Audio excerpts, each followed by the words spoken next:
জাগ্রত অবস্থায় যদি এই সমস্ত লক্ষণ পান, জানবেন যে আপনার কাছে বদজিন আছে। 1 নাম্বার, কিছু মানুষের কোনো কারণ ছাড়াই মাথা ব্যথা, ঘুম ঠিক আছে, খাওয়া ঠিক আছে, কোনো টেনশন নাই, তারপরেও সারাক্ষণ মাথাটা জিমায় আর চিনচিন করে মাথা ব্যথা করে।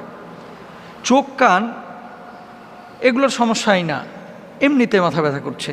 2 নাম্বার, কিছু মানুষ দেখবেন এবাদতে মোটেও মজা পায় না, নামাজ পড়তে ভাল লাগতেছে না, জিকির আজকার ভাল লাগতেছে না, তেলাওয়াত ভাল লাগছে না, আল্লাহর প্রতি বিরূপ ধারণা আসতেছে, মানুষকে দেখলেই মেজাজ খারাপ হয়ে যাচ্ছে, আব্বাকে দেখলেও মেজাজ খারাপ হয়ে যায়, আম্মাকে দেখলেও মেজাজ খারাপ হয়ে যায়। এরকম হয় কিন্তু অনেক সময়। যদি এরকম এবাদতে বিমুখতা আসে, তাহলে জেনে নেবেন যে কিছু একটা আপনার ভেতরে ঘটছে।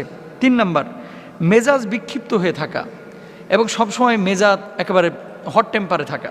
ভালো কথা, আপনি সালাম দিচ্ছেন, কিছু লোক দেখবেন আসসালামু আলাইকুম বলার পরে স্যাত করে ওঠে, কার জিনিস পাও না খালি সালাম দাও, আছে এরকম। খাবারের কথা বলতেছেন, একেবারে স্যাত করে ওঠে, মানে রাগে যাচ্ছে, খুব রূঢ় আচরণ করছে, উগ্র মেজাজে আচরণ করছে।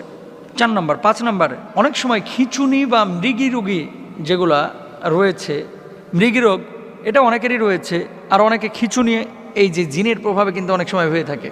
6 নাম্বার, হঠাৎ অজ্ঞান হয়ে যাওয়া, গাড়িতে বসে আছে কোনো কারণ ছাড়া অজ্ঞান, দাঁড়ায় আছে কথা বলতেছে কোনো কারণ ছাড়া অজ্ঞান হয়ে যাচ্ছে, রাত্রিবেলায় দাঁড়ায় দাঁড়ায় গল্প করতেছে কোনো কারণ ছাড়া